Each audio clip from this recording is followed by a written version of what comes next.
بسم اللہ الرحمن الرحیم۔ القرد، بندر، اس کی کنیت کے لیے ابو خالد، ابو حبیب، ابو خلف، ابو ربا اور ابو قشتہ کے الفاظ مستعمل ہیں۔ بندر بدصورت حیوان ہونے کے باوجود بہت ذہین ہوتا ہے۔ یہ اپنی ذہانت کی وجہ سے بہت سے کام جلدی سیکھ جاتا ہے۔ حکایت بیان کی گئی ہے کہ ملک النوبہ نے خلیفہ متوکل کی طرف 2 بندر بطور ہدیہ بھیجے، جن میں سے ایک بندر درزی کا ہنر اور دوسرا بندر رنگ سازی کا ہنر جانتا تھا۔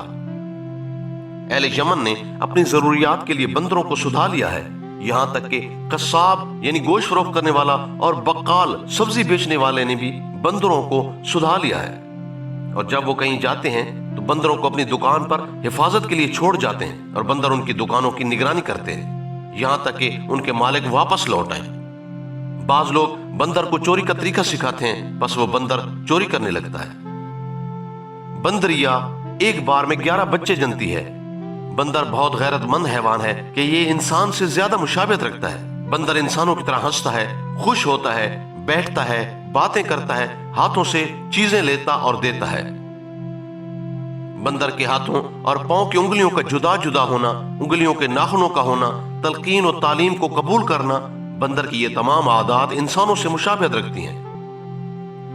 بندر انسانوں سے مانوس ہو جاتا ہے۔ بندر 4 پاؤں پر چلتا ہے، لیکن بے وقت ضرورت یہ اپنے پچھلے 2 پاؤں کھڑے کر لیتا ہے۔ نیز بندر کی آنکھوں کی پلکوں کا اوپر نیچے ہونا یہ بھی انسان سے مشابہت رکھتا ہے۔ بندر پانی میں گر جائے تو ڈوب کر ہلاک ہو جاتا ہے، جیسے آدمی پانی میں گر کر ڈوب جاتا ہے۔ بندر کا اپنی مادہ پر غیرت کا اظہار کرنا بھی انسان سے مشابہت رکھتا ہے۔ بندریا اپنی اولاد کو گود میں لیے پھرتی ہے، جیسے عورت اپنے بچوں کو۔ بندر میں جب شہوت کا غلبہ ہوتا ہے اور اس کی تکمیل کی فطری سبیل نہیں ہوتی تو یہ اپنے منہ سے اس خواہش کو پورا کرتا ہے۔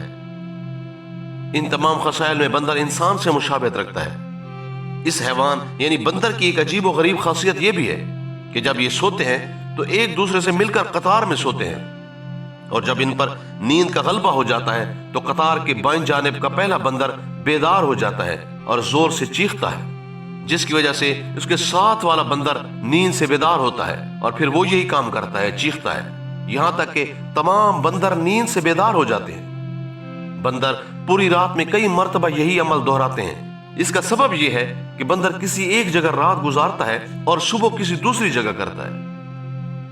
بندر میں تعلیم و تادیب قبول کرنے کی صلاحیت ہوتی ہے، جس کو چھپایا نہیں جا سکتا۔ تحقیق یزید بن معاویہ کے لیے ایک بندر کو گدھے کی سواری کے لیے تعلیم دی گئی تھی۔ چنانچہ بندر گدھے پر سوار ہو کر یزید بن معاویہ کے گھوڑے کے ہمراہ چلتا تھا۔ ابن عدی نے اپنی کتاب الکامل میں احمد بن طاہر بن حرملہ بن اخی رملہ بن یحییٰ کی روایت نقل کی ہے کہ وہ فرماتے ہیں، میں نے رملہ میں ایک بندر دیکھا جو زرگری کا کام کرتا تھا، پس وہ جب دھونکنے کا ارادہ کرتا تو وہ آدمی کی طرف اشارہ کرتا، یہاں تک کہ وہ آدمی بھٹی میں پھونک مارتا تھا۔ الکامل ہی میں محمد بن یوسف بن منقدر کے حالات میں حضرت جابر رضی اللہ کی روایت مذکور ہے کہ حضرت جابر رضی اللہ فرماتے ہیں کہ نبی اکرم صلی اللہ علیہ وآلہ وسلم جب بندر کو دیکھتے تو سجدہ میں گر پڑتے تھے۔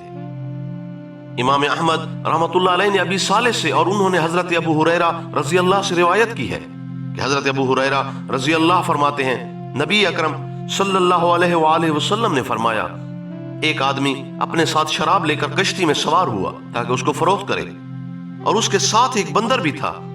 راوی کہتے ہیں کہ جب بھی یہ آدمی کسی کو شراب بیچتا تو اس میں پانی ملا دیتا تھا۔ چنانچہ جب اس آدمی نے شراب بیچ ڈالی تو بندر نے اس کے دیناروں والی تھیلی اٹھا لی اور کشتی کے بادبان پر چڑھ گیا۔ بس وہ بندر تھیلی میں سے ایک دینار نکال کر سمندر میں اور ایک دینار کشتی میں پھینک دیتا، یہاں تک کہ اس بندر نے تھیلی میں موجود تمام مال کو تقسیم کر دیا، یعنی آدھے دینار سمندر میں پھینک دیے اور آدھے دینار کشتی میں۔ امام بیہقی نے اسی کی مثل حضرت ابو ہریرہ رضی اللہ سے روایت کی ہے۔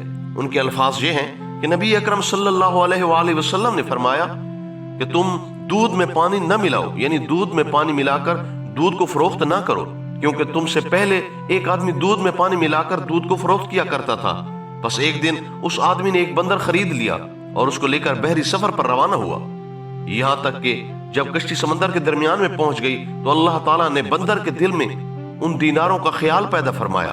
بس بندر نے اپنے مالک کے دیناروں کی تھیلی اٹھا لی اور کشتی کے بادبان پر چڑھ گیا. بس اس بندر نے تھیلی کو کھولا اور اس کا مالک اس کی طرف دیکھ رہا تھا. بس بندر نے تھیلی سے 1 دینار نکالا اور سمندر میں ڈال دیا. اسی طرح 1 دینار تھیلی سے نکال کر کشتی میں ڈال دیا، یہاں تک کہ اس نے مال کو تقسیم کر دیا. بس بندر نے پانی کی قیمت سمندر میں ڈال دی اور دودھ کی قیمت کشتی میں ڈال دی. امام بیہقی نے حضرت ابو ہریرہ رضی اللہ سے روایت کی ہے کہ حضرت ابو ہریرہ رضی اللہ کا گزر ایک ایسے انسان پر ہوا جو دودھ میں پانی ملا کر اسے فروخت کر رہا تھا. بس حضرت ابو ہریرہ رضی اللہ نے اس سے فرمایا کہ قیامت کے دن تیرا کیا حال ہوگا جب تیرے لیے کہا جائے گا کہ پانی کو دودھ سے علیحدہ کر. اہل علم کے درمیان اس بات میں اختلاف ہے کہ کیا مسخ شدہ یعنی انسان سے حیوان بن جانے والوں کی نسل چلی ہے یا منقطع ہو گئی ہے. تو ممسوخ کی نسل کے بارے میں 2 قول ہیں. پہلا قول کہ ہاں ان کی نسل آگے چلی تھی، یہ قول زجاج اور قاضی ابو بکر بن عربی مالکی کا ہے. جمہور نے کہا کہ ممسوخ کی نسل کا چلنا ناممکن تھا. حضرت ابن عباس رضی اللہ نے فرمایا کہ ممسوخ 3 دن سے زیادہ زندہ نہ رہے کیونکہ نہ وہ کھاتے تھے اور نہ ہی پیتے تھے. امام مسلم رحمۃ اللہ علیہ نے حضرت ابو سعید رضی اللہ اور حضرت جابر رضی اللہ کی روایت نقل کی ہے کہ نبی اکرم صلی اللہ علیہ وآلہ وسلم کے سامنے گوہ کا گوشت لایا گیا. بس آپ نے اسے کھانے سے انکار کر دیا اور فرمایا میں نہیں جانتا، شاید کہ گوہ ممسوخ میں سے ہو. چنانچہ حدیث میں مذکور ہے ایک مرتبہ کسی نے نبی اکرم صلی اللہ علیہ وآلہ وسلم سے بندر اور خنزیر کے متعلق سوال کیا کہ کیا یہ مسخ شدہ قوم ہے؟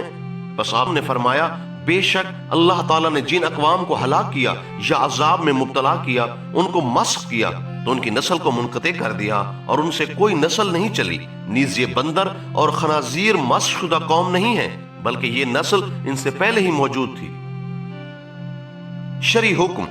علامہ دمیری رحمۃ اللہ علیہ نے فرمایا کہ ہمارے یعنی شوافی کے نزدیک بندر کا کھانا حرام ہے، اور حضرت اکرمہ رضی اللہ، عطا، مجاہد، حسن اور ابن حبیب مالکی کا بھی یہی قول ہے. امام مالک رحمۃ اللہ علیہ اور ان کے جمہور اصحاب نے کہا ہے کہ بندر حرام نہیں ہے، اور رہا اس کی بے کا مسئلہ تو وہ بھی جائز ہے کیونکہ بندر تعلیم قبول کر لیتا ہے اور سامان وغیرہ کی حفاظت کرتا ہے.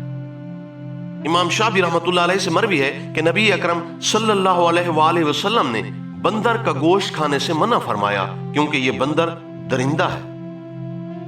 ضرب الامثال. اہل عرب کہتے ہیں بندر سے زیادہ زانی.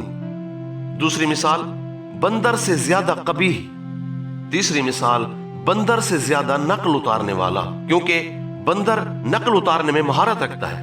خصوصاً جو کام انسان کرتا ہے بندر بھی اس کو دیکھ کر اس کی نقل اتار لیتا ہے. خواص. جاہز نے کہا ہے کہ بندر کا گوشت کتے کے گوشت کے مشابہ ہے بلکہ کتے کے گوشت سے بھی زیادہ برا اور گندا ہوتا ہے. ابن سویدی نے کہا ہے کہ اگر بندر کا دانت انسان کے جسم پر لٹکا دیا جائے تو انسان کو گہری نیند نہیں آئے گی اور نہ ہی انسان رات کے وقت ڈر محسوس کرے گا. بندر کا گوشت کھانے سے جزام کا مرض ختم ہو جاتا ہے. اگر بندر کی کھال کسی درخت پر لٹکا دی جائے تو اس درخت کو سردی اور برف وغیرہ سے نقصان نہیں پہنچے گا. اگر بندر کی کھال کی چھلنی بنا کر اس میں غلہ کا بیج چھان لیا جائے تو کھیتی ٹڈی دل کی آفت سے محفوظ رہے گی. اگر کسی انسان کو بندر کا گرم گرم خون پلا دیا جائے تو وہ انسان اسی وقت گونگا ہو جائے گا. جب بندر زہر آلود کھانا دیکھ لے تو خوف زدہ ہو جاتا ہے اور چلانے لگتا ہے. اگر کسی سونے والے آدمی کے سر کے نیچے بندر کا بال رکھ دیا جائے تو وہ ڈراؤنے خواب دیکھے گا. خوابوں کی تعبیر. بندر کو خواب میں دیکھنا ایسے شخص پر دلالت کرتا ہے جس میں ہر قسم کے عیوب پائے جاتے ہیں. جو شخص خواب میں دیکھے کہ وہ بندر سے لڑائی کر رہا ہے اور بندر کو اس پر غلبہ حاصل ہو گیا ہے تو اس کی تعبیر یہ ہوگی کہ اسے کوئی مرض لاحق ہوگا لیکن پھر وہ شفا یاب ہو جائے گا. جو شخص خواب میں دیکھے کہ وہ بندر کا گوشت کھا رہا ہے تو تعبیر یہ ہوگی کہ اسے کوئی ایسا مرض لاحق ہوگا جس کے لیے کوئی علاج کارگر نہ ہوگا. نصارہ کہتے ہیں کہ جو شخص خواب میں بندر کا گوشت کھائے اس کی تعبیر یہ ہوگی کہ وہ شخص اپنی زندگی میں نئی نئی چیزیں پہنے گا. جو شخص خواب میں دیکھے کہ بندر اس کو کاٹ رہا ہے تو تعبیر یہ ہوگی کہ خواب دیکھنے والے کا کسی آدمی کے ساتھ جھگڑا ہو جائے گا.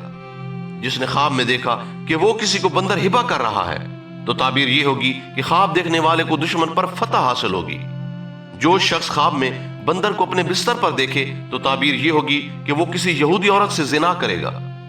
اسی طرح اگر کسی نے خواب میں دیکھا کہ وہ کھانا کھا رہا ہے اور اس کے دسترخوان پر بندر بھی ہے تو تعبیر یہ ہوگی کہ خواب دیکھنے والے شخص نے کسی کبیرہ گناہ کی وجہ سے جس کا اس نے ارتکاب کیا ہے کوئی نعمت چھن جائے گی۔ جو شخص خواب میں مادہ بندر سے نکاح کرے تو تعبیر یہ ہوگی کہ وہ کسی فحش کلام کا ارتکاب کرے گا اور اس کا کسی آدمی سے جھگڑا ہوگا۔ ارطمیدوس نے کہا ہے کہ بندر کو خواب میں دیکھنا مکار آدمی اور مریض کی بیماری پر دلالت کرتا ہے۔ جاماسب نے کہا ہے کہ جو شخص خواب میں بندر کا شکار کرے تو اس کی تعبیر یہ ہوگی کہ خواب دیکھنے والے شخص کو جادو اور کہانت سے نفع حاصل ہوگا۔ واللہ عالم۔